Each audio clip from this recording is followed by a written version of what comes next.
So thank you for joining us this evening to hear from these exceptional professionals and specialists who work diligently to protect the health and well-being of humans and the environment. These panelists will introduce what their professional roles are and what the work and the work that they do around PFAS research, testing, problem solving, and fieldwork outreach. Some of us have only recently heard about PFAS, while others may be much more familiar for a longer period. Therefore, we appreciate and respect the various perspectives and levels of understanding we all bring tonight. Our first panelist, for instance, will offer an initial foundation of what PFAS are. In the air of a community forum, once the panelists introduce themselves and their work, our moderator will lead with one or two questions, and then we will open up for the floor to you, so you can ask the panelists further questions or share your ideas. We look forward to your participation and contribution as community stakeholders in the environment and in the health of fellow Mainers. Thank you. Please help me welcome Gretchen Oster, the Garden's president and CEO, who would like to welcome you and provide a little more insight as to why we are presenting this topic here at CMBG in partnership with Bigelow Laboratory for Ocean Sciences and the Boothbay Region Clean Drinking Water Initiative. Gretchen will then introduce our very important moderator for this evening. Thank you for welcoming Gretchen.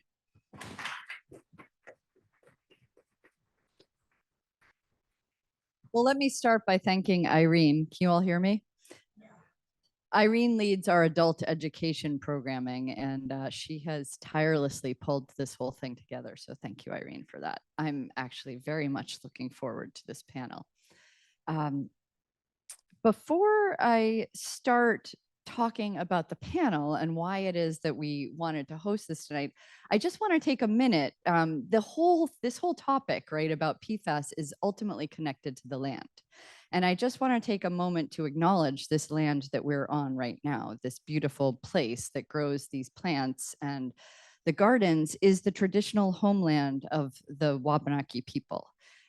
We call it Maine now, but it was traditionally known by them as Wabanaki. And in particular, Abenaki tribes came and spent summers here and spent a lot of time right on this land, for millennia, and took care of this land for millennia. And, one might say that if they had continued taking care of this land, we might not be talking about PFAS today. But but here we are, and things have evolved. And as an organization, we are really working to build relationships with Wabanaki people and try to make this a place that feels like a place of belonging to them, and really build those connections to the place and the land and the ocean. So I just wanted to take a minute to acknowledge that. So why we're hosting this here today, we, like probably many of you, have been tracking the conversations and the news in Maine about PFAS, especially some of the farms up, in various parts of the state, and the challenges that they've had. And so we found ourselves curious about PFAS also, and we decided to voluntarily test our water earlier this year. And we discovered that we have PFAS in our well water here. And as we're going to learn, there's different PFAS that are tracked by the government, and where there are sort of healthy levels and unhealthy levels, and those numbers are evolving right now. But 2 of the 6 that are tracked right now were higher than what's recommended here.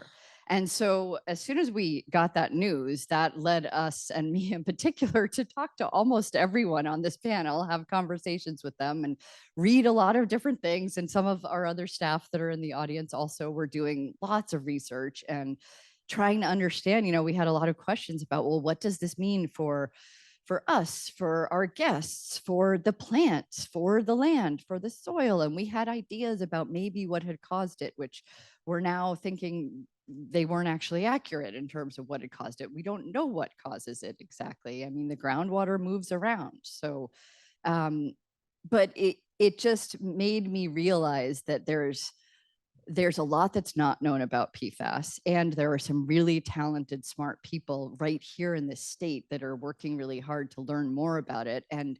And we are actually on the cutting edge, at least in the United States, as a state in terms of tackling this problem and understanding it. And I think there's a lot that's not known, and there's a lot that's known, and what's known is changing all the time.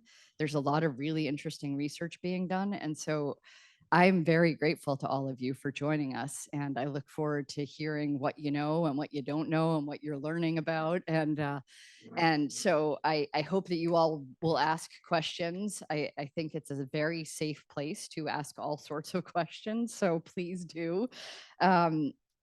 So thank you all for joining us. And let's see, you already talked about our partners. So now, finally, I want to say thank you to our moderator, Gary Fish, and introduce him. And Gary works for the Department of Maine Agriculture, Conservation, and Forestry as the Maine State Horticulturist. And in that role, many of us from the gardens work with Gary on a regular basis, and he actually teaches educational programs here for some of our guests and people who enroll in our education programs. And he's been in his role as state horticulturist since 2016. Prior to that, he was the manager of pesticide programs at the BPC for 28 years. He also just finished his master's degree in policy planning and management from the Muskie School this past May. Congratulations. A lifelong learner, as we all are. Thank you. Yeah. So thank you so much, Gary, for taking this on. You're welcome, Gretchen and Irene. So yeah, I just did earn my master's degree, and I would say that a lot of what we talked about over the almost 6 years that it took me to earn it were wicked problems. And this is one of those wicked problems. And it's kind of a chicken and an egg thing too, because we like our conveniences, we demand certain products, and companies fill those voids. And when they do that, sometimes they make things that maybe aren't exactly what we want them to be, but they fill our needs and we keep buying them, and we're all part of the problem. Everybody here is to blame, not just the companies that made the products. And so I think that it's great that we have this panel, a very diverse panel that will be able to kind of set the stage for PFAS. That we could be here for 3 or 4 weeks to really, cover the whole thing. So that isn't going to happen. And, each one of them will get about 8 or 10 minutes or so to introduce themselves and talk a little bit about their role. And then we'll, take some questions and maybe have a little of a discussion. And hopefully when you leave, you'll know a whole lot more about this issue, not everything, and probably not enough to answer all your questions, but hopefully you'll go away knowing just a little bit more. So we're going to have 6 speakers here. We're going to start with Tom Simonis from the Center for Disease Control, and he's a toxicologist, and he's going to talk to us a little bit about what PFAS is all about. All right. So did you want me to start on what PFAS are all about first, or do a little intro of myself first? Introduce yourself first, please. Great. Yes, so I'm Tom Simmons, toxicologist of the Maine Center for Disease Control and Prevention. Just to give you a little oversight of what our group in environmental toxicology does regarding PFAS. We do a number of things, actually. One of those is provide consultation guidance to individuals that have impacted well water or have been consuming a farm product or food product that has an elevated level of PFAS. So we talk about exposure reduction, ways to reduce exposure, and anything that they may want to follow up with their healthcare provider. So individual consults for those folks that are highly impacted mostly. We also do a number of assessments on exposure pathways. So as you can think, there are a number of different ways a person can be exposed to PFAS, especially here in Maine with soil contamination on farmlands and well water. In the absence of federal guidance from the Food and Drug Administration, the U.S. Department of Agriculture, our group has set action levels or guidelines for how much is too much PFAS in food, particularly milk and beef, for those products produced here in Maine, working on several other products there. So that's one part of what we do. In the exposure assessment, we look at how PFAS move through the environment, more recently in farms, looking at levels in the soil, what moves from the soil into plants, from the plants into the animals, and then animals into beef or milk, and then humans consume that. So trying to set guidelines to how much is too much in soil for those different pathways. We're also looking at backyard chickens. If you have a backyard chicken and have contaminated water or soil, is that going to be a problem for those individual homeowners that are consuming those eggs? So all of those different kind of pathways that you can think of where you may be a direct or indirect exposure to PFAS, we typically think through and help provide the public some answers to those. We also are looking at farm exposure for farm workers for soil. So on highly impacted soils, whether it's ingestion or inhalation, and we'll have some upcoming work on that as well. And then I think that covers most of what we do. All right. Do you want me to go through the PFAS or let the panel go? Go ahead. All right. Yep, keep going. I'll try to be brief here. So I usually have a couple of intro slides, but I don't have those today. So you'll have to watch my hands as I try to describe what PFAS are. So PFAS, or per and polyfluoroalkyl substances, is a large class of chemicals. Typically now it's about 12,000 or more individual chemicals that fall into this umbrella called PFAS. You'll oftentimes hear forever chemicals. That's because they don't typically break down in the environment. So PFAS, there can be a number of different chemicals. Mostly it's the issue with the carbon backbone. Sorry, I'm taking you back to some chemistry, but there's a carbon backbone, so a number of different carbons. And then typically you'd have hydrocarbons, for example, would be bound with a hydrogen. In this case, it's bound with a fluorine, so perfluoral substance there. And then there can be a number of different iterations, combinations of that to give you the 12,000 different chemicals that have either been manufactured or thought to be available. The labs here in the States, as well as internationally, really only measure a handful of those 12,000 plus chemicals. So we typically only look for a few in the environment. Sometimes we find them, sometimes we don't. More often than not, you'll hear PFOS, PFOS, and PFOA. These are just two types of PFAS that are common in the environment. They're produced for long periods of time in the United States in manufacturing and different products. And PFAS in general, as Gary alluded to, have been used in commerce for many years, originally developed in the 1940s, been used in commerce since the 1950s, and are fairly ubiquitous, found in the Arctic, pretty much anywhere you can find them. There's low levels in rainwater. There's some background levels here in Maine and other places in the States.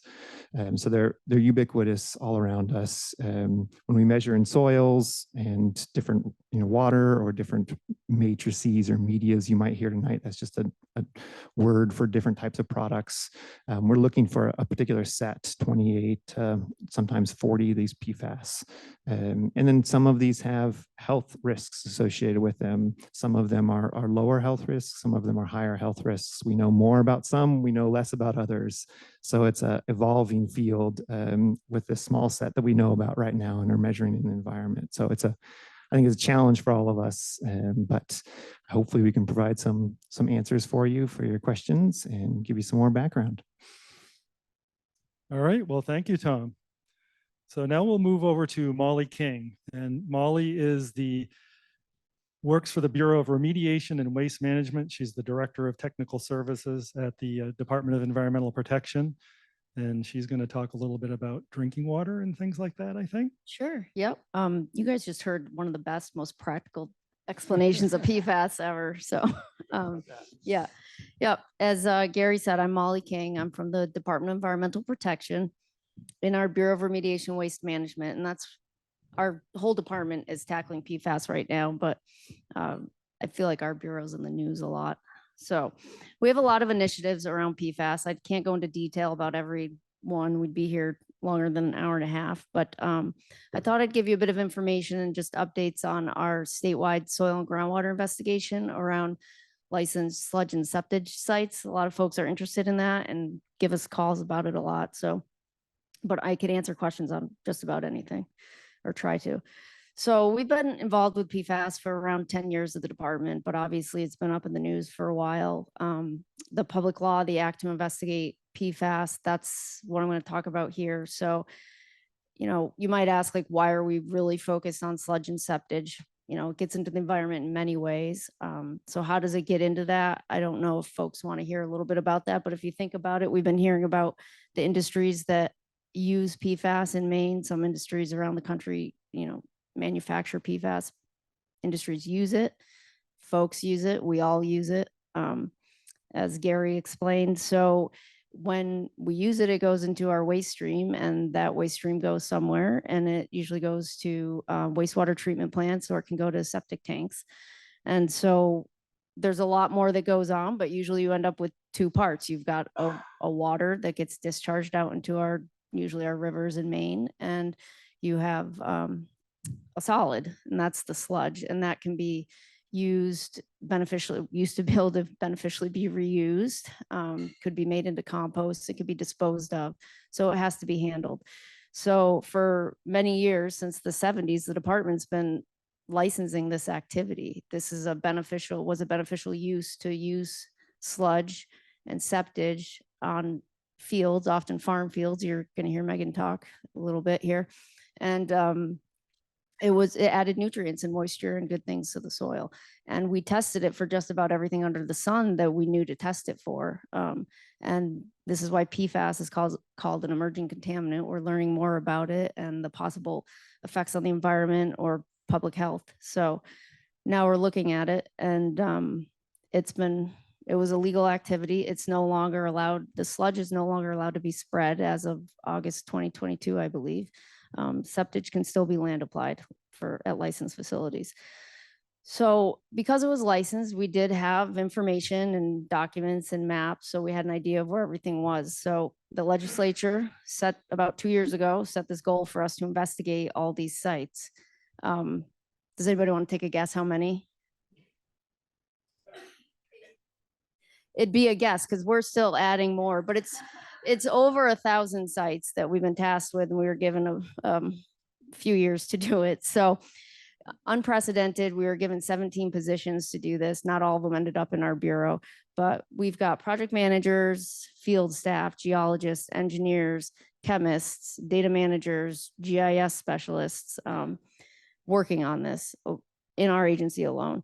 So what we decided to do, how do we tackle this, right? Like one bite at a time. So we decided we're going to try to break these into tiers. So if you've looked into this at all on our website, you see we talk about tiers. So we broke the sites into 4 tiers. Tier 1 were sites that we knew had over 10,000 cubic yards of material applied and had like likely residential water supplies within a half mile. Those kind of higher risk. There was about 50 of those, maybe 60 of those out of over 1,000. Tier 2 was somewhere between 5,000 and 10,000 cubic yards of sludge spread with those residential water supplies nearby. And those were around 50 of those. And then we were actually just getting into tier 3, maybe last month we started. There's about 400 or 500 tier 3 sites less than 5,000 cubic yards were spread. And then someday we'll get into the tier 4. And the tier 4 right now is this area where we have over 500 sites where we're not sure if sludge was actually land applied. So some folks got these licenses and didn't always use them. And these licenses, I just want to preface to cover many fields sometimes, many hundreds of acres sometimes, many towns in one thing. So just the day in a life of a project, a site going to investigate, we've got to go through these old files. And I don't know if anybody can remember how things were filed 40, 50 years ago, or even now. So it's a little bit of, historical research, getting together with the project team, trying to decide how, trying to find out all the information we can to go out and effectively sample the soil and groundwater in the area. And there's a lot of goals to this, but one of the big goals is to make sure that if there are residential or even certain public water supplies, any water supplies in the area, that they're identified if they have impacts and addressed as best we can address them. So,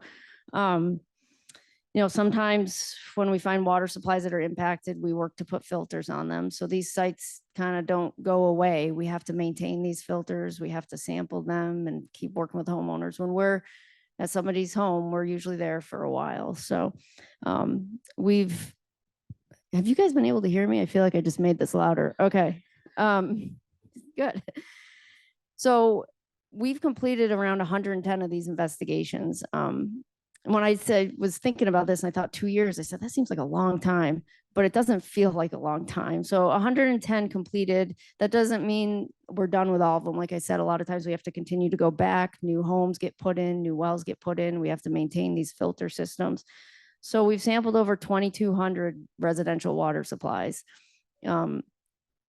A majority of those right now, the number sits around 75, 77%, are all below that interim threshold we have of 20 parts per trillion for those 6 PFAS.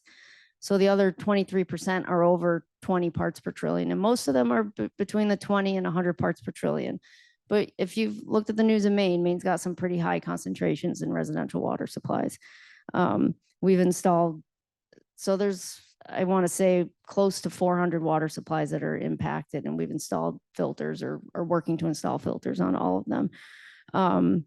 We do have other sites we're doing along with this that aren't just sludge and septage as well. So I made sure I made some notes so that I didn't, because I could go on. So we are sampling the soil. And we kind of, for active farms, we work a lot with DACF and we work plenty with CDC as well. And we are finding impacts in soil where material was spread.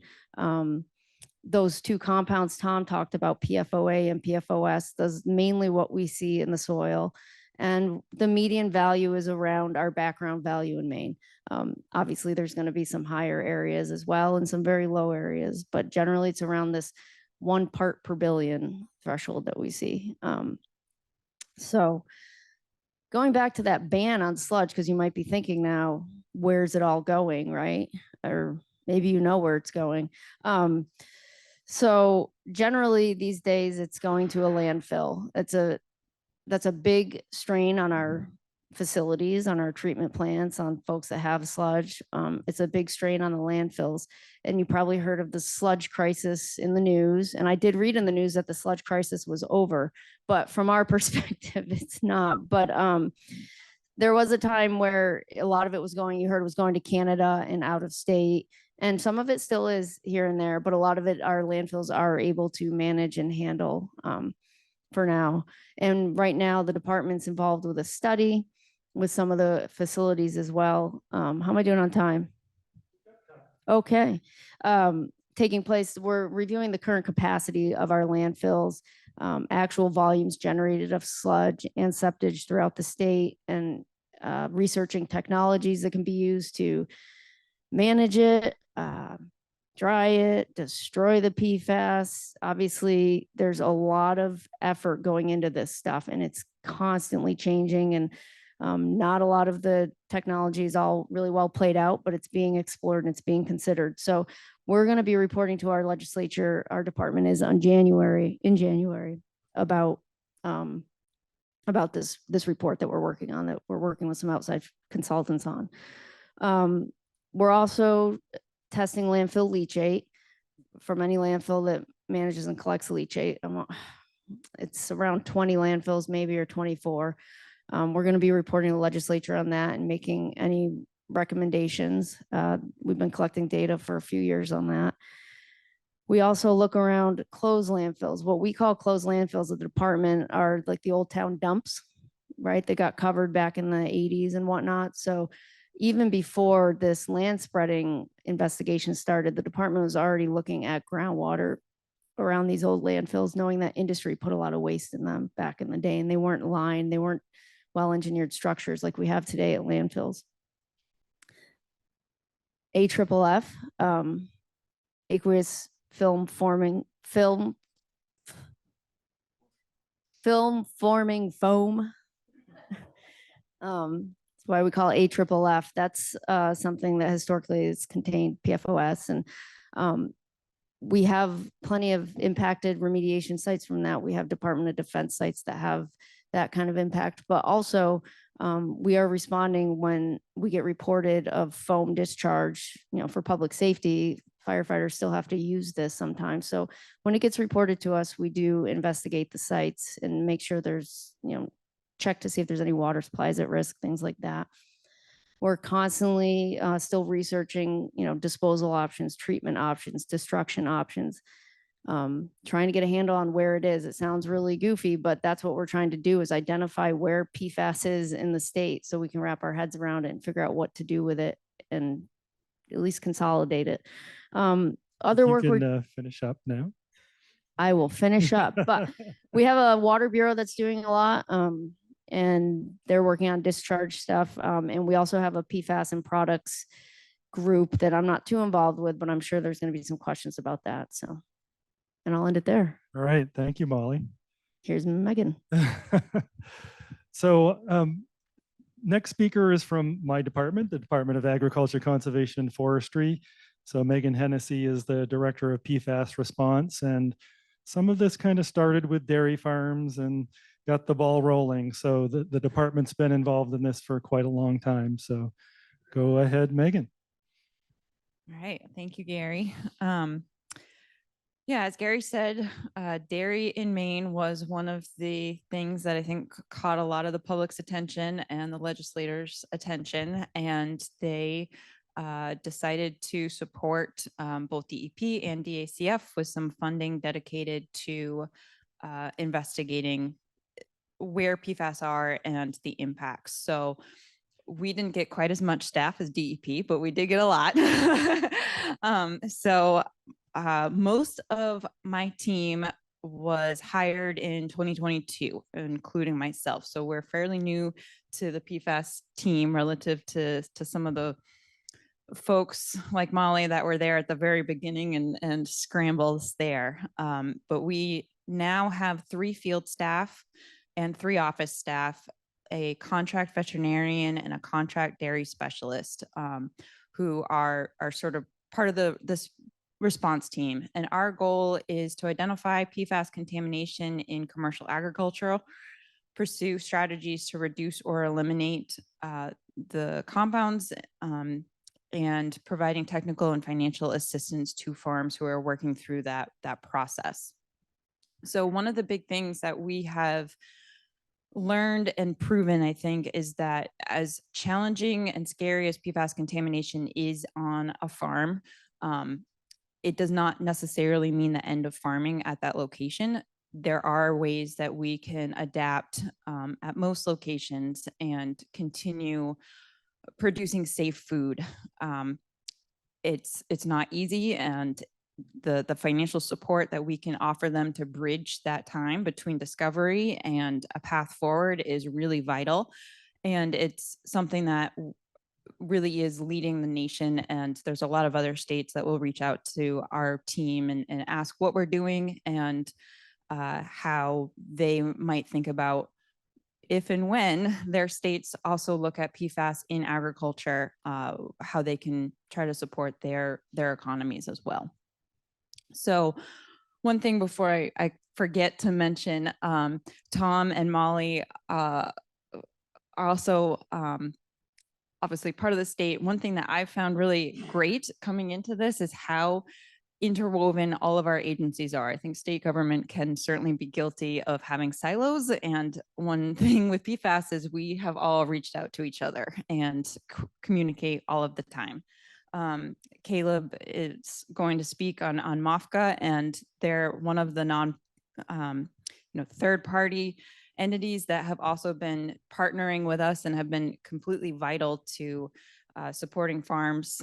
You might imagine MOFGA MFT might be able to act a little faster than the state SHIP in some instances. So without them, we'd have had a very difficult time supporting agriculture the way that I think we've all collectively been able to. So You all may have heard some about the PFAS fund, which was $60 million dedicated to addressing the contamination in agriculture. That is a separate group that will be under the commissioner's office, but they will build on our existing programs and add new programs as well, such as voluntary land purchases for farms that may say, you know what, I'm done and want to take advantage of that. Farms can come to us either because they have done some self-testing or they just have a reason to be concerned. They reach out to our program and we can do some testing. Or a lot of the farms have been in the tier 1, tier 2, and now tier 3 locations Molly was speaking about. And if there's agriculture occurring, her team, or well, the collective DEP team will refer them over to us to further investigate. We will test a lot of things because every location is different. So we're testing the soil, the water, agriculture products, and kind of building a puzzle as we go, and then crafting mitigation strategies or recommendations for farmers that are based on their specific products and their specific practices. So if it's a grass-fed operation, organic, conventional, the size that they have for land base to work with, all of those things change what options might be there for them. But we think through those, as a team and come up with the best options that we can for them.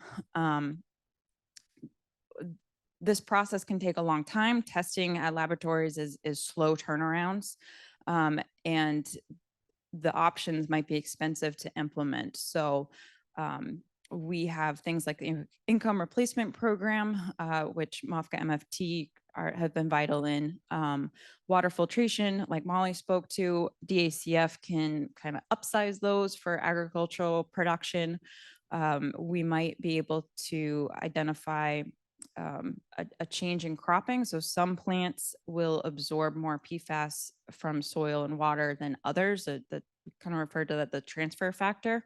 That's one of the areas of sort of research that we have done because we have to. Producers will come to us with questions, and the number of times I've asked Tom a question, he said, well, there's one study that indicates that maybe is enormous. So we test things to figure it out. I also have notes to try to not get lost. And I think in terms of numbers for our team, we have engaged with about 78 farms. I admit that I didn't write that down. I also usually have a slide that tells me. But not all of those locations are impacted. So about 50 do have either a high soil or a high water test result, but the impact of that will really be dependent on what they're producing in their land base, like I mentioned. So if you have one field that is high, you might be able to just avoid that and have fairly minimal impact on your production versus a farm that everything is contaminated and it's really contaminated. So it's hard to kind of summarize that in the media or reach out. It's a fairly nuanced conversation with each of these locations. It's a lot of challenging questions and a lot of unknowns, but we are learning a lot. One just example I wanted to throw out, when I started a year ago, we had a lot of producers that were looking to process their animals for meat production, and they didn't know if they would be over or under the state's action level. Our contract veterinarian has been able to take enough blood serum tests and pair those with some muscle samples that the CDC team has been able to do some modeling, and we feel pretty confident now if we can get a blood test on an animal, we can predict with good accuracy what their tissue level will be. And that's huge for producers, that we can give them some true information before they process an animal. So I think things like that, we'll continue looking in and have better and better answers for the producers in our state.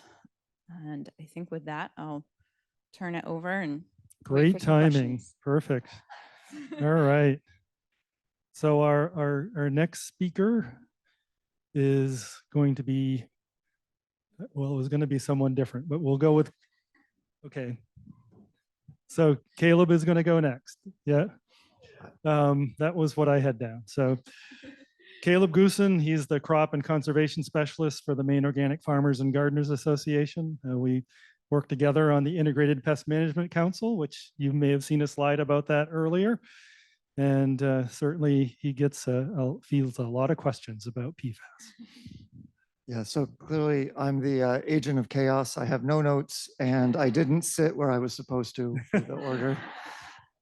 So hopefully I don't lose us all into the woods here. But I work as the crop and conservation specialist at MOFCA, which is a role very similar to cooperative extension, if you're familiar with UMaine cooperative extension, except that I work for a nonprofit, not the university. So I often interface with farmers, and then gardeners, and also a little bit just consumers, because I do work for the largest organic nonprofit in the state. So my day-to-day has always been more about soil fertility, soil health, pest and disease questions, et cetera. And then in 2021, I got a little bit involved with the third dairy farm in Maine to really have contamination, because CDC and DEP and DACF and UMaine Extension, Rick Kurzbergen, who's now retired, mostly, he's really bad at retiring. We're all sort of working on something, and then because that farm was an organic farm, I also got a little bit involved, and my grad school background was in forages, so grasses, right, that are fed to dairy cows. So I already had a little bit of that background, and it was an interesting thing to me, and I was like, I knew that was a reason I always shied away from Teflon, but I had never really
that was set up in order to do a lot of the things that DACF has now been taking over, and it's coming through the state, which was, income replacement. If you're suddenly saying, okay, nobody can tell me if this is too high of a level to sell, and I'm concerned about my consumer trust, I'm going to stop sales. Well, winter is already a hard time for a lot of farmers. And so sort of just keeping them paying the bills, essentially. And then there were a lot of farms who were saying, I'm on the map, or I have reason to believe, even if I'm not on the map, that I might have some contamination, or I have buyers who don't even care. They won't listen to me when I say I'm not on the map. There's no reason to suspect it. They are demanding some sort of test. And so that fund was also helping to pay for those folks to get some testing done, at least preliminarily, to just say, to a buyer, to a customer, yes, we've at least evaluated this. Or to some cases, folks were getting bumped into the process with the ACF as they did uncover some issues. And so it just sort of, that was a big part of that. But what I was doing in that was just then saying, okay, so from my understanding, here's my best understanding, you know, if you're growing this, this is the level of concern, or, you know, I don't think beets are an issue. The initial testing from these couple farms that have tested beets, it seems like that's not been the issue, and they've been contaminated farms, and just trying to help that information flow, and then also helping our gardening community, our consumers understand, with lots of questions of like, how could this happen on a certified organic farm? And that's a topic in itself we can talk about later if it comes up. But I think I'll leave it there for now in the interest of time. All right. Thank you, Caleb. Very interesting. So our next speaker is one that I'm really interested in hearing from, because I don't really know much about the marine side of things. And so Christoph Epley from the Bigelow Laboratory, Senior Scientist of Ocean Sciences. And I take it away. I know I killed your name, but sorry about Thank that. you. No, all good. So I feel very lucky, you know, compared to my colleagues here on the panel. They all have to tackle like really complex problems and solve them. And we can do just research. We can like take open questions and follow the research and try to fill knowledge gaps to gain to like a better understanding what PFAS do. So my background is chemistry. So I love the introduction of Tom with all the beautiful structures and carbon and fluorocarbon bonds. So I investigate kind of like, where do organic pollutants travel in the environment? And compared to more the traditional pollutants that we know, such as this PCBs or PAHs or something, PFAS are really quite different and really interesting, because they're so persistent on one hand, but on the other hand also very mobile in the water, through the waterways. So they have this surfactant quality. They have quite a high water solubility, and therefore travel through the water. And you could ask, why do we at Bigelow are interested in PFAS? Because, you know, it drains through the waterways. Everything that's in the water ultimately ends up in coastal ecosystems or in the ocean. And so my involvement with PFAS is twofold. On one hand, doing research of investigating the fate, the transport of PFAS in the environment, specifically in the aquatic environments, going into coming from terrestrial, going into marine environments, looking at something like, you know, distribution of PFAS between water and these different environmental compartments, just as soil or sediment or organisms, something like then going topics like bioaccumulation, which PFAS bioaccumulate more or less, or how chemically reactive or persistent are these different PFAS. So that would be kind of like the research part. On the other hand, we also run an analytical testing facility at Bigelow. So relatively recently, we started building this up and just testing for PFAS, and get some good a good learning curve for like, how can we measure this like really low concentrations of PFAS? Because if you think about, you hear these numbers like nanograms per liter, that is pretty challenging to measure. So you can have it's about like a pinch of salt in an Olympic-sized swimming pool leads approximately to a concentration that would be this 4 nanograms per liter, which is considered as contaminated drinking water. So we need to like have our methods and our analytical methods to avoid contamination and optimize all our cleanup methods to get there. Another aspects of the testing is just trying to optimize the methods to also like include more PFAS. We heard now there is like this 4,000 or 12,000 or whatever many PFAS around, and while they're not there, but we just try to like include more and more analytes in our analysis. It seems, for what we see so far, this like current analytical list probably covers the worst PFAS that we have, but we can never be too sure. So we always need to like investigate more and see, do we miss some big PFAS that are out there? In terms of some like day-to-day, you know, activity or some current projects we have going on, maybe I can speak about a couple of research projects. So one is just figuring out, we have a project looking where and how do PFAS get into Casco Bay here and kind of like the estuary? And we collaborate with other organizations such as Friends of Casco Bay that monitor regular seawater and are starting to build up a database to try to identify what are these different pathways that we see PFAS. And it was mentioned before, it's not just soil, it can be this firefighting foam, this like sites where firefighting foam has applied. It can be some stormwater that's more in urban area. And we don't have all our data together yet, but it seems that really it matters where you are along the coast to see kind of like a different PFAS signal. And our hope would be going towards more being able to identify which are the major sources coming in, so we could start to like regulate this. And another topic is, I mentioned some like bioaccumulation. So how much is PFAS getting into, we mostly look at organisms. It would be pretty analogous to how does it go in different crops. And what's just interesting that PFAS, while it's referred to as one group, it's very a diverse set of chemicals that can have accumulation factor or these transfer factors that can easily spread a factor of 100 or more between different PFAS. So it really matters which PFAS you look at. You cannot just put them all in one same group. And maybe I want to just end up with like one other important aspect that we mostly look at kind of like detecting PFAS in different environments. And in the beginning is more talk about like toxicity. I just mentioned that detection doesn't automatically mean it's toxic. So detection is already kind of like difficult, but then taking the next step and identifying what level is problematic, this is even a more complex problem where I feel we're still learning a lot about this. And also here the complexity of PFAS comes to play.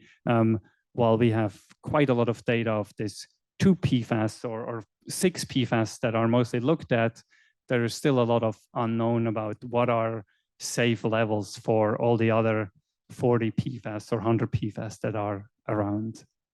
So yeah, so we won't run out of work to like investigate some more here. Thanks. All right, thank you, Christoph. So now, last but not least, we have John Zigra. He's the general manager of the Boothbay Region Water District. And I think that a lot of what's happening at the state level and what the legislature kind of set in motion is really impacting people like John. Yeah. Just to give you a little background, the Boothbay Region Water District, if you're not from around here, is we're the 10th largest district in the state. We get our water from 2 different water sources, surface water sources, Adams Pond and Knickerbocker Lake. We serve a population of about 35,000 in the summertime, about 5,000 in the winter. And we're a pretty good water district. I've been in the business for 32 years and I've never seen from I'm the only one here that's regulated. Matter of fact, there's 2 agencies here that regulate me, so I got to watch what I say. I've never seen a response from the government. I'm not saying it's bad at all, but with regard to the PFAS issue, and in Maine especially. The legislature has been very aggressive in passing rules, regulations. I think they're, their heart's in the right place. I think sometimes the cart's been put in front of the horse a few times, but I'll give them credit for realizing that this is an issue that needs to be addressed. And they got some very good people in the state working on it in figuring out all the different nuances with PFAS. We're not immune. This stuff's everywhere. We are carrying concentration in both of our water sources. And my job basically is money is first, but after my people, of course, but keeping track of the money, obviously complying with all laws, state and federal and local. And, maintaining a plant. I guess my only message here is there's going to be some social costs here. Especially EPA is proposing rules at 4 parts per trillion, which is a pretty low number. Currently, we're half a part per trillion from kicking into having to put in remediation and more treatment into our water treatment train. That's a $4 million bill, for a water district that only has 4,000 service connections. That's a pretty big pill to swallow. And obviously keeping it clean up front's our goal, and hopefully getting under the limits our goal. But if not, this is statewide too. We're not alone. We also generate sludge. Getting rid of sludge is still an issue, and it's going to become a greater issue. So I guess I can address the social costs with that. And I guess that's about all I have really to add to the subject there. All right. Well, thank you so much, John, and for all of you. Give them a little hand before we move on, I think.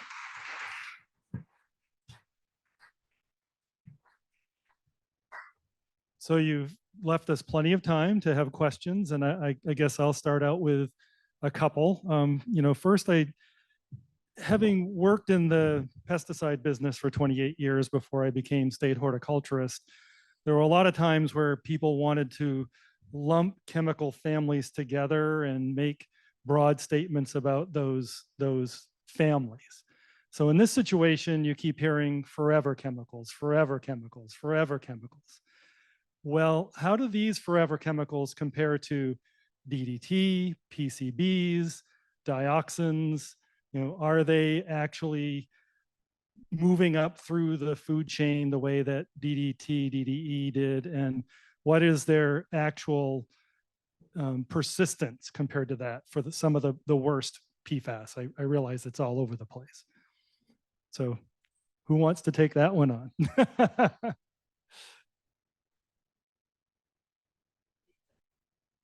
So starting with the persistence, how does the persistence of maybe the most persistent PFAS compare to DDT? Anybody know? Got the chemist down there. Christoph, you know? So I would say chlorinated and fluorinated compounds are pretty similar in terms of persistent. DDT can, you can have some degradation product, but it still stays toxic. Similar to PFAS, you have some transformation of PFAS, but mostly they go from one PFAS to the other and then stay there. I think, other people can probably speak more to toxicity of it, but in terms of persistence, difference is that this like DDT or PCBs, they tend to stay more at one. You have like a contaminated sediment that it stays there and you can excavate it and get it off. And PFAS are then more traveling around. That would be kind of like my take on it. Yeah, great. I mean, that's definitely one of the big differences. You want to add to that? Yeah, I'll just mention a little bit about the toxicity, which Christoph brought up there. Compared to dioxins, PCBs, we're finding out that PFAS, few individual PFAS, PFOS, several others are highly toxic, comparable, if not a little bit more so than TCDD, dioxin found in the environment. And we're learning more every day about these chemicals, the individual chemicals and the class of chemicals. And it's evolving science and numbers, toxicity values are going lower and lower as we learn more and study more about exposures in humans. So when I say lower toxicity values, that means that the chemical is actually more potent at causing a potential health effect. So if it's a higher toxicity value, you can consume more of it before we become concerned about that exposure. So in the class of things, it's up there with dioxins. Certainly, maybe eventually will lower, if not already lower as far as concern there. And then movement into the environment, as Christoph mentioned, this is a unique class of chemicals that is very persistent and it moves in, unique ways sometimes in the environment into different medias and can stay there for quite some time. So it's a little bit different than our, classic organic chemicals that we think of in the environment, like PCBs and dioxins, which can sometimes be removed and remediated from the environment. PFAS, forever chemicals, are a little bit more of a challenge at the moment. And thanks, Gary, for stumping us with the first question. I don't really know an answer to the question you asked, but in practicing, listen to the question you wanted to hear. I don't think that I really stated that. We call them forever chemicals, but in animals and humans, they're not forever in our bodies. And in the agricultural setting, that means that cows, pigs, are whatever we're producing for an agricultural product, given enough time, they can shed those from their bodies. That may not be economical in all instances, but if you eliminate the exposure pathways, they can deprecate. So. Well, I think that's an important distinction, because with DDT, you don't shed it. You keep it for a long time, because it's not like a surfactant. It doesn't move with water. It stays in your fat. So at least with this particular contaminant, we're able to eventually eliminate it. And you talk about toxicity. I think it has to be clarified in terms of acute versus chronic or long-term. What's the acute toxicity of most PFAS? Yeah, that's a good question. And one aspect of PFAS that we're, continually learning is compared to other toxicants, we don't really break down PFAS into acute or chronic toxicity values, because some of that we're learning are kind of developmental exposures. So pregnant women, if they're exposed during their pregnancy, can have some effects with, decreased birth weight, and as children grow up, some decreased response to vaccinations if they had higher levels of PFAS. So that's kind of the shorter term exposures that may have some effect there. So you can kind of think of that as acute time frame exposures versus long-term, more chronic exposures. So in PFAS, we like to think about more of acute exposure times and chronic exposure times, rather than toxicity values being acute and chronic, like the classical toxicity values. For chronic, if you're exposed to over a lifetime, there's increased risks of certain types of cancers. For those, from childhood through adulthood, if you're exposed to higher levels or perhaps even lower levels for a longer period of time. So it just depends on, the developmental stages in which a person is exposed, as well as the levels of that exposure, to really drive the concern on health effects. Thanks. Okay, if I can jump in, I think we're also dancing around a little bit of PFAS are not always PFAS, because it is such a large umbrella term. As enacted by the state of Maine, it's not the same definition that is used consistently among different entities and different sectors of the country. So our list of what is a PFAS is much larger than some other people's lists. However, it's the same list that is really being used in Europe, and it's probably the definition that most places are going to be getting to. So Maine is really on the forefront in a lot of ways. But, talking about surfactants and those are the groups of PFAS compounds that we're really talking about the most here in Maine. We're talking about PFOS and PFOA and similar related compounds. But Teflon itself, as I mentioned earlier, that's not one of those. That's a different type of PFAS compound. And if it were pure, it's probably not even that big of a health risk. It's the surfactants that come about in the production of it or in the degradation of it, right? So that's why you don't want to cook too hot with a Teflon pan.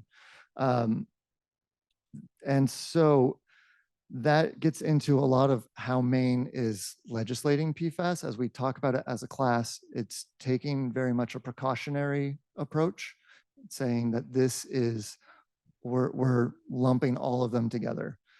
I think in theory, I don't know how this will ever work, but I think in theory, at some point, some of those are going to be allowed back in when some mechanism is created to prove that, okay, you know, Prozac is going to probably be grandfathered in, right? But Prozac is technically a PFAS chemical. You know, just as an example, there's lots of pharmaceuticals that are fluorinated, but what those do are that chemistry is different than PFOS or PFOA. And then to touch on the depuration, it's also depuration is not depuration because it depends on the chemical, for one thing. Some of them have different residency times within an organism, but it also depends on the organism. And Tom can speak to this, I believe. So with cattle, we're looking at maybe a half-life, meaning over a certain amount of time, half of the whatever it is gone. With cattle, it's what, around 3 months as the half-life. With chickens, it's closer to like a week. You know, and it's just because their anatomy is different. The way they process things is different. And pigs, I believe, are more like people because we have more similar biology. And so there's that variability there. And so that's why it's hard to talk about anything overly generalized. And then in terms of persistence, I will shut up in a second. But I had to get a plug in. So I also have the honor of being on the committee of a grad student at UMaine. And she just got a paper published that is looking at different PFAS chemicals and how they're going to, when they're contaminating agricultural soils, what are the characteristics to consider any agricultural soil with contamination in terms of, oh, these ones are maybe more likely to be strongly sorbed to the soil and stick around. These ones are more likely to leach through. And then, so we do encounter some of these compounds are more likely to leach through and become a groundwater contamination issue. Some of them are more likely to be stuck to soil particles, and often it has to do with the specific chemistry of that compound. Great. I think that illustrates, again, that this is a gigantic task and that it's a wicked problem, is that there are so many different variables. And it's the same for a whole bunch of chemicals out there. You know, the way that we regulate chemicals in industry in the United States is different than pesticide regulation, basically, is that until a company is found to be producing something that is proven to be affecting people, they generally can pretty much go ahead and manufacture it and produce it. And that's something that's been in place since the 70s, since we had the Clean Water Act that went through, and then eventually looking at RCRA and other laws that came about. And, you know, commerce is important to this country. And that is, you know, how it all happens. And it is collectively something that we all own. So with that, I just wanted to ask one other question, you know, about things like fertilizer materials and things that sludged were added to that were used as nutrients on farms.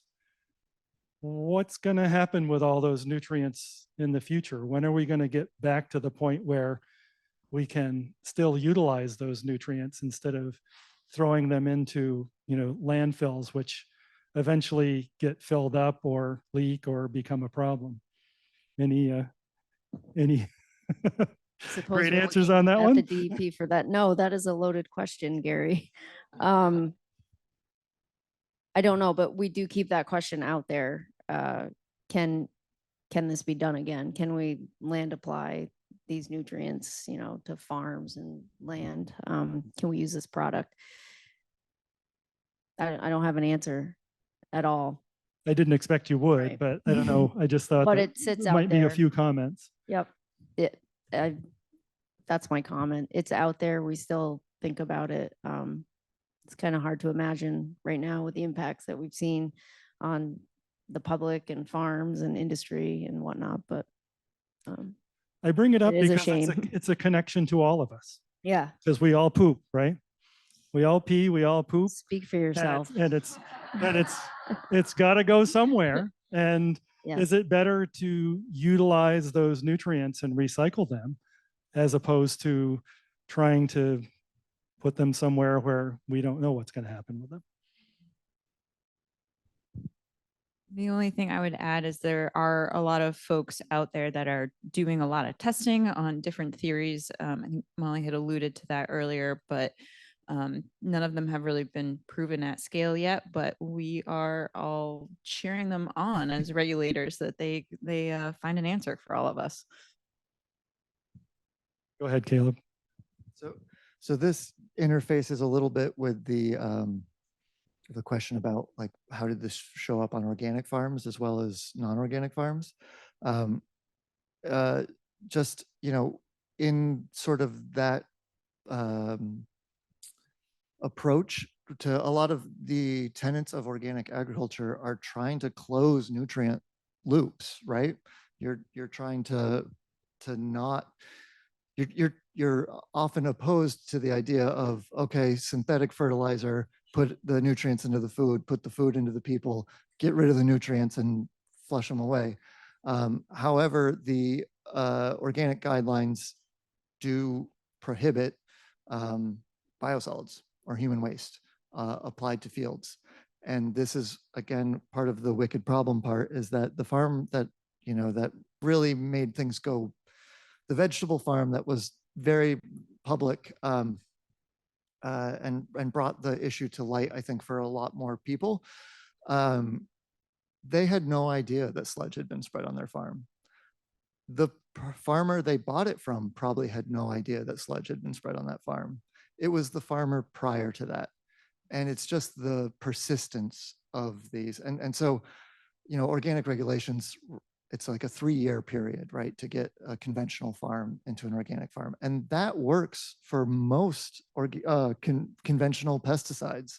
So the rules were written with a good thought. And same with the idea of spreading sludge in the first place on any farm. The rules were written, you know, look for heavy metals, look for bacterial contamination. So that's what was done. Nobody knew to look for PFAS. I think to get, there are the folks who have always argued you should never be land applying sludge. There's just too many questions. What about, you don't know if your neighbor's pouring motor oil down the drain for all you know, right?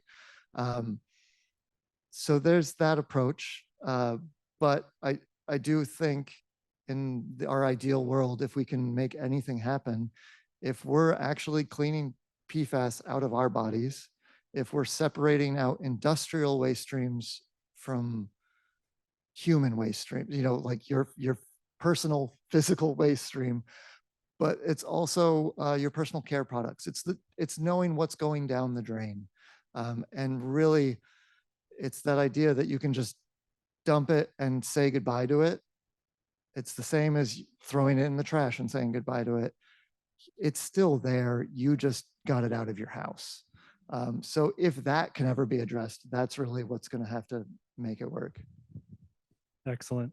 So I think it's time to take some questions from the audience. Yeah, I'll get the microphone. You got the for you. microphone? Okay. I might be a neophyte here, but my question, 2 of them are sort of connected. If I eat beef or eggs or drink water contaminated with PFAS, what effect will it have on me? And connected to that, when were PFAS as contaminants first discovered and how? I think that's yours. So I'll speak to the first question and then some to the second question, and others can chime in if they'd like as well. So, you know, first off, the beef, the milk, the chicken eggs, not everything's contaminated in Maine. There are, places, DACF has done some, testing at farms and retail markets that there's no levels, no detectable levels. But there are some farms that have some products that have detectable levels. And if you're consuming that, over a longer period of time, like I had mentioned earlier, there are some associated health risks with PFAS exposure, those being increased risk of kidney cancer in particular. Again, for cancer, it's a longer term exposure. There are increased cholesterol levels. And for children, mostly it's decreased vaccination responses there. So those are the associations that have the greatest strength of evidence for those associations. Now, with toxicity and health risk, just because you're exposed doesn't mean everybody's going to have those health effects. So it's a hard science to say, if you had this much for this amount of time, you're going to have that health effect. It's something that we monitor. We talk to the individuals exposed as well as their healthcare providers in monitoring them. There is some guidance from the federal agencies out on health monitoring if you've been exposed to these types of chemicals, PFAS, and what to do in monitoring for next steps there. But I do want to make that point that just because there is an exposure doesn't necessarily mean there will be a health effect. It's just something to be aware of. And we're learning more every day.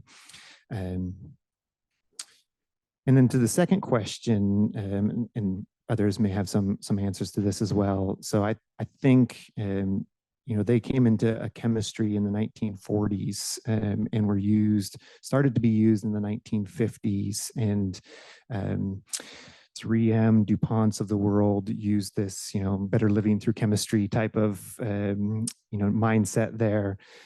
Started to make these chemicals, and because of their unique properties, they resist grease, they resist water, they can be put into everything. So, waterproofing couches, your rainwear, Gore-Tex, the coatings on those things, they're fairly ubiquitous all over. And interestingly enough, in the 60s and 70s, some of these companies were actually, testing humans, and they couldn't actually find at that time, humans that didn't have fluorinated compounds in their blood. They had to go back in time into biobanks historically to say, these people don't have it. Most people now have a low level of PFAS exposure in their bloods because it's just so ubiquitous in our environment, unfortunately. And if anybody else wants to chime in on that or the first question, go right ahead. I can give a partial answer to the second question. In the water world, we're licensed by the Environmental Protection Agency with a federal license. And as part of that license, it's compulsory for us to participate in what's called the unregulated contaminant monitoring rule.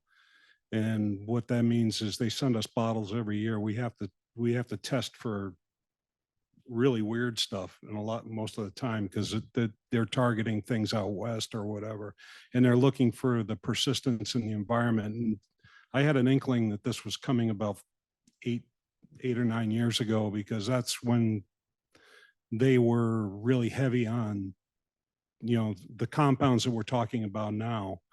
And I assume that EPA was looking at the persistence nationwide of what, at least in the drinking water supply, and there are probably other industries that have to do the same thing. How far and wide, what's the reach of this, and that type of stuff. So, Did you want to go ahead? I just want to put in towards the first question, reiterate that Maine has over 7,500 farms. We're currently working with about 50 who have some level of contamination. So it is not the majority of farms, and part of why we are here is to identify locations that do have a concern and work to address it to protect the food supply. And it is not just a Maine situation. It's nationwide, like everyone's saying. It's in everything. It is everywhere. I think the idea that it is only a Maine farm problem is not realistic. So just to put in that plug for your local agriculture. Well, yeah, let's take another one, but I just wanted to ask one other thing to just clarify something that Tom said. You said strong association. What's the difference between strong association and causation? Very quickly. A strong association would be kind of a level under causation. It's very difficult in the environmental sciences world to prove a causation with any environmental chemical. There are a few out there, asbestos and mesothelioma. I can always say that wrong. You know, that's one. We know there's a causation there, but humans are exposed to a lot of different things, and it's always a challenge for us to say this individual chemical is the cause of your health effect. Strong associations, there's enough evidence out there in human studies to say there is an association that we should be looking into and monitoring for. Thanks. Gary, can I just jump in? Real Because quick, because I do want to say, it's really important that folks know that Tom and his coworker, Andy, have done a really big thing in calculating the threshold values for milk and beef for the state of Maine. We're the only state in the country with threshold values for PFAS in food. And this is not going to be just a Maine issue. Maine, when I said that Maine is in the forefront, we are in the forefront. We're really looking at the food system a lot more than others. And then there is some really good reporting on when the producers of these chemicals did some testing on some of their own employees and looking at health effects much earlier than some other things. So you can look into that later. all right, go ahead. I think we get to have an eye toward the broader global public policy impact of us being ready for a world that needs a caring that doesn't exist now from the public policy perspective, where we spend a quarter of every dollar on the Defense Department for an outside invasion from somebody. We don't know who. From just that global perspective of an old paradigm that doesn't last anymore, we can be flexible now for a new paradigm of what we're trying to build with a world that is going to be dramatically safer, I think, and more in alignment with what our host had said at the beginning, and recognizing the Iroquois people who are here for hundreds of years.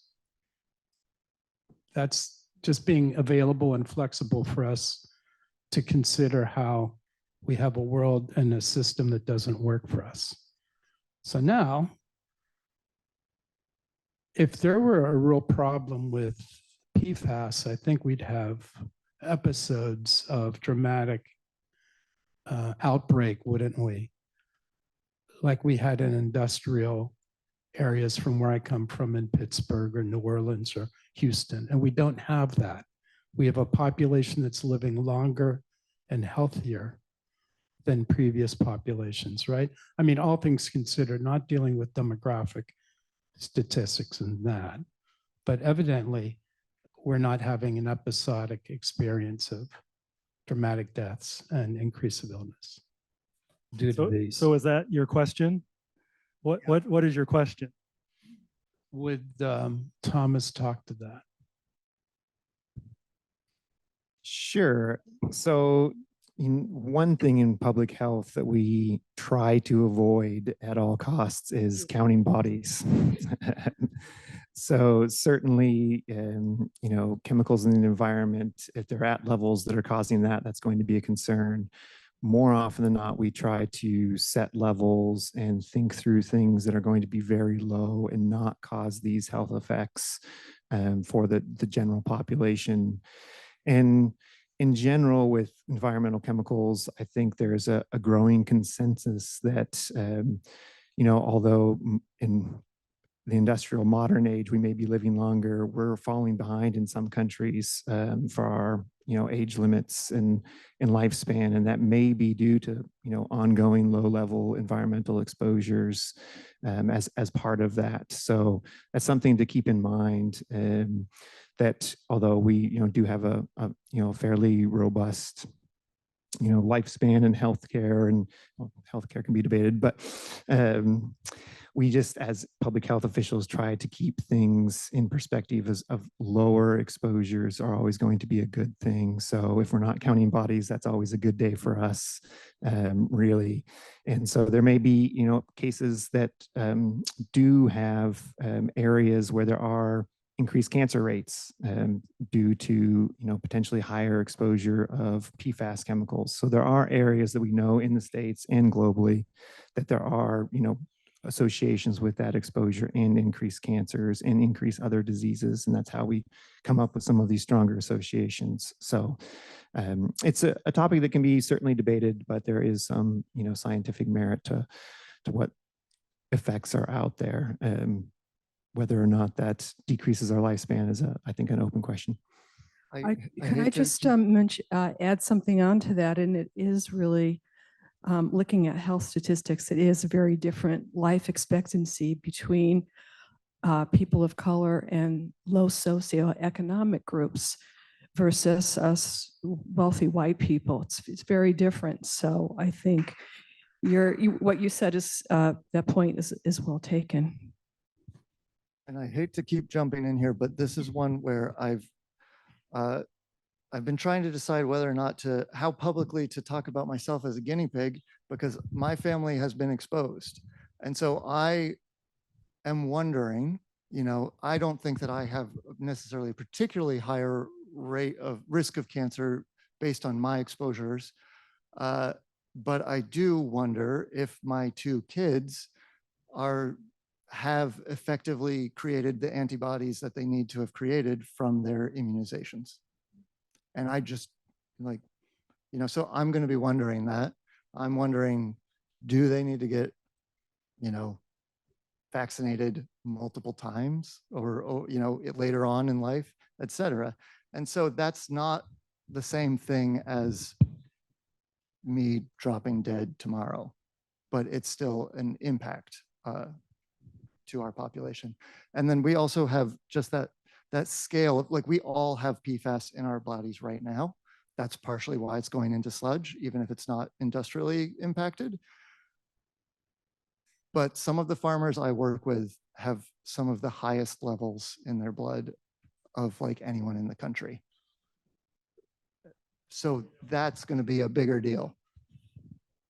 Yeah, that's one of the hardest parts of my role, is working with the farms that do have high contamination. They did not know about it. It's been there for years. They've been growing local food, feeding that to their children, their families. And I'm fortunate that we have funding to support them for their business, but I can't fix the exposure that they've had and the stress that puts on their family and the mental toll that it takes on them. Hi, thanks, John. My question is for you. How often does the water district test for PFAS in their water? And if they are, what is the levels? And when did you start testing for it? Currently, we've only tested twice. And that started about 1.5 years ago. The Adams Pond has, through treatments, about 3.25 parts per trillion. Knickerbocker Lake is somewhat less. It's about 2.5 parts per trillion. And we basically, as I said, we're regulated. We will, as regulations evolve, they will set the time limits for how often we sample and when we're supposed to sample. So in light of the recent high levels in the gardens wells, would you guys be testing Knickerbocker Lake more often, being that it seems to travel?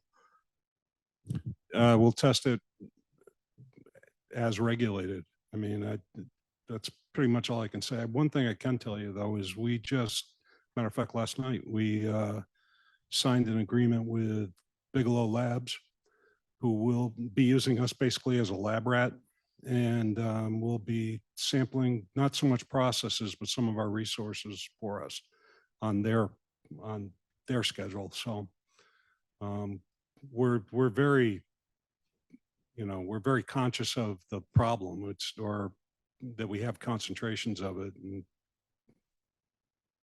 usually when we're regulated, we have to do full batteries all the time. I got one real more quick question for Molly. Sorry, you guys. Molly, when a site's identified as a tier 1, what is the protocol for with regards to testing of soil and wells within the surrounding areas? Yep. Okay. So when any site's identified, but we can talk about the tier 1s. So we do essentially a historical research of the project. So these were licensed activities. So our project files come with the different grades of maps. Some are just an old DeLorme highlighted and circled of where we're going to put things.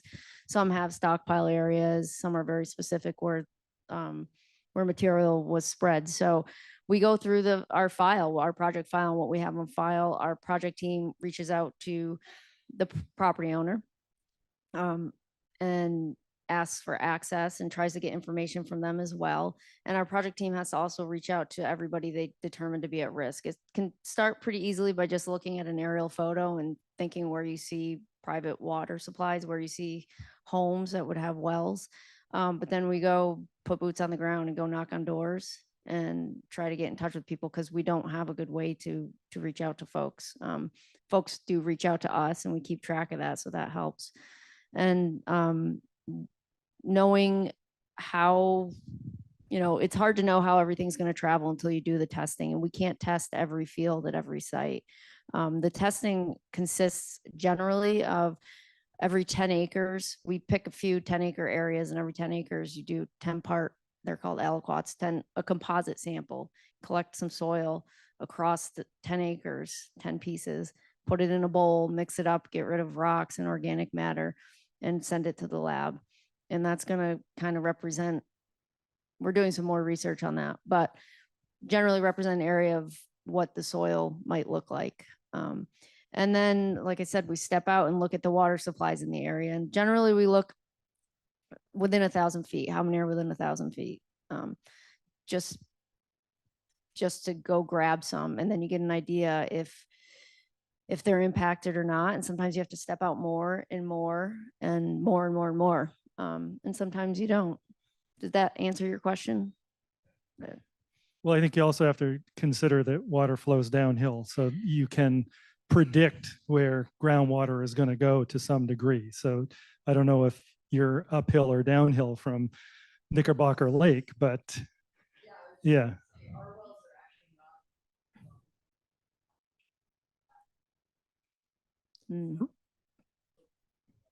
Right. So the runoff from here is probably heading towards that way, not that way.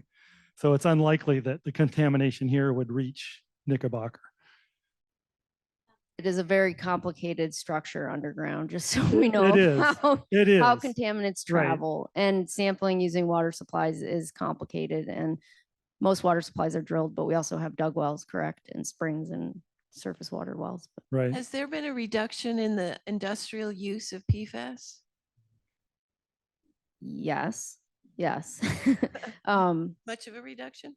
Yeah, several of the, I'm probably not the right one to talk to it so much, but they aren't producing PFOA. When was the last time they produced PFOA and PFOS? 2000s, I believe, for PFOA. Yeah, I think it was mid. For Yep. in the United States. In the United States, correct. And that's probably part of the reason there's thousands of these chemicals. They just kept coming up with different mixtures to do similar jobs for us. Right, because some of them were banned in the 2000s. Yes. Yeah.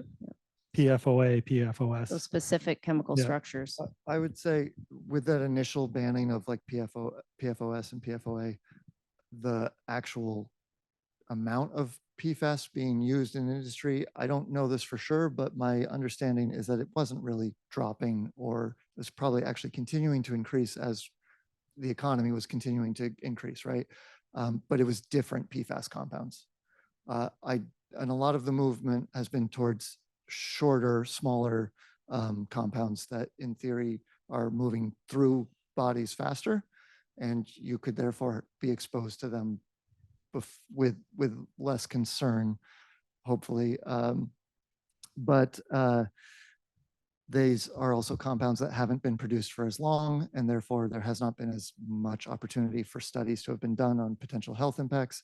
And then in just the vein of sharing what we don't know, right, is that there's a very active bit of research right now on what are the impacts of multiple exposures, of exposures to multiple different compounds. You know, is being exposed to this and this the same as being exposed to that and that separately, or additively, or even more than additive is a concern people have. And so they're still being used. Right now, we're getting to the point where public sentiment is really pressuring companies to investigate new ways. So LL Bean is pledging to not have PFAS in their clothes. Patagonia, I think by now they're saying they don't have PFAS in their clothes. Different shoe manufacturers, et cetera. So you're starting to see different manufacturers start to really respond. And now I think we're entering an era where the amount used is going to be dropping quite a bit. We've got a question over here. For Dr. Epley, I would assume that a lot of the studies that you're doing in the marine area are to get a benchmark for aquaculture, whether that's seafood or seaweed or anything like that.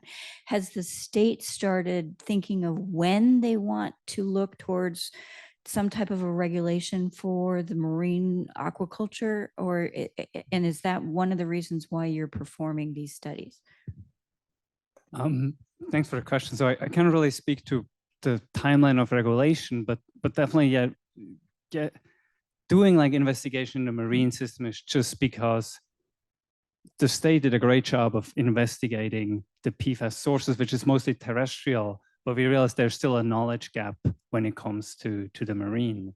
Maybe just like one observation from marine versus terrestrial, it seems to be in the ocean, when you talk about aquaculture or whatever, the advantage you have in the ocean is that you have like a bigger dilution. It's a bigger pond. So when we compare kind of like our results to some results in terrestrial, you tend to have more hotspots in terrestrial environment and maybe a little bit more uniform but lower concentration in like the marine environment.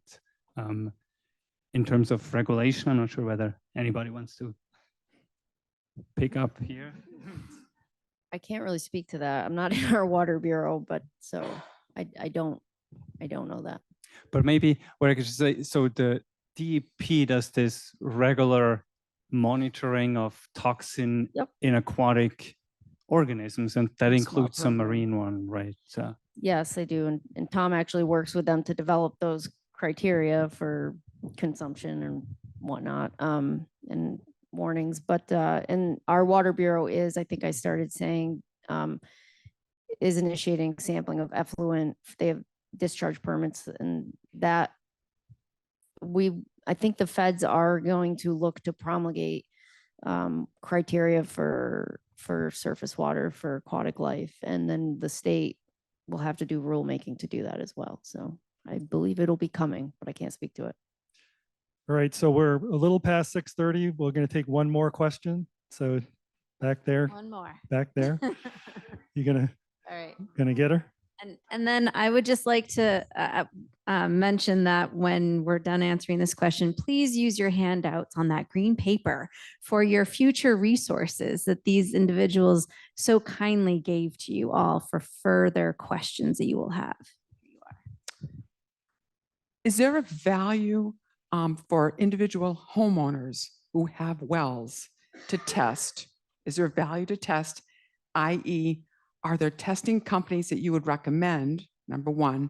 Number two, are there standards that you think have value?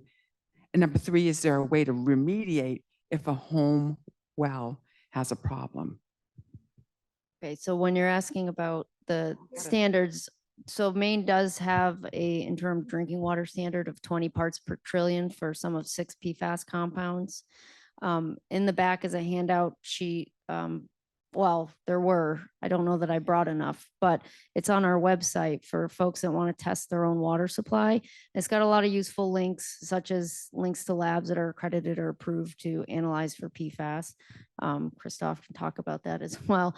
And so you can test your own water supply for PFAS. There are certain precautions you want to follow. That handout walks you through it, because PFAS is common. We wear it, it's on us, it's in our cosmetics.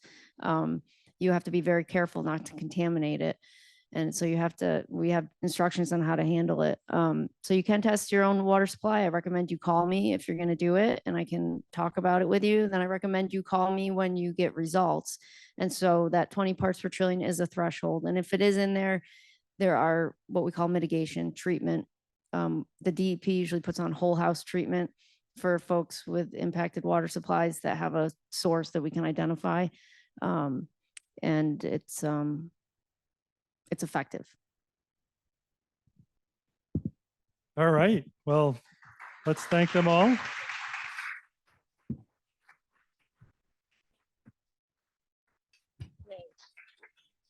I just wanted to thank you all again for coming. I think one of the things that I should have said at the beginning, but I'll say it now, this is one of those topics where awareness is key. And just hearing some of this, I think, is so helpful, because now you'll pay more attention the next time you hear something on the radio, or you'll go to some of these links that are on this paper and look into it. And the more we're all asking questions, the more people will try to find the answers, the scientists and the government. And so I really appreciate all the work that you all are doing. Really appreciate that the questions lead to more questions. That's certainly been my experience as well. I do want to tell all of you, I should have said this at the beginning too, for those of you that spend time here at the gardens, we are on the town water supply. So you're not drinking PFAS contaminated water while you're here. And we are putting in filtration for our wells for when the town water supply is not running. So just wanted to let you all know that. I mean, that was the first thing that we needed to figure out and take care of. And I think this is true, but it's a carbon filter. It's right. So is it not true that even just using a really good Brita filter in your water would not be a bad idea if you're not sure? Is that yeah, it depends, but yes. So it is typically we put on activated carbon filters. And so a lot of folks' fridge filters or their Brita filter, pure filter, can take out levels of PFAS. There are other media that can filter it as well. And some folks have reverse osmosis for their drinking water because they have arsenic. That removes the PFAS from your drinking water. So unfortunately, I don't remember the source, but there was also a recent comparison done of different home carbon filters, and they identified 4 brands that were better than others. Yep, you can go to a Home Depot and pick up what I call spin-on that goes in your big blue. You see some of your water coming into your home, you'll have a clear blue cartridge filter, spin-on filter. That's often for sediment, but you can get the same type of thing that's full of carbon, and that'll take out levels of a lot of contaminants. Thank you all so much. Thanks for coming, everyone.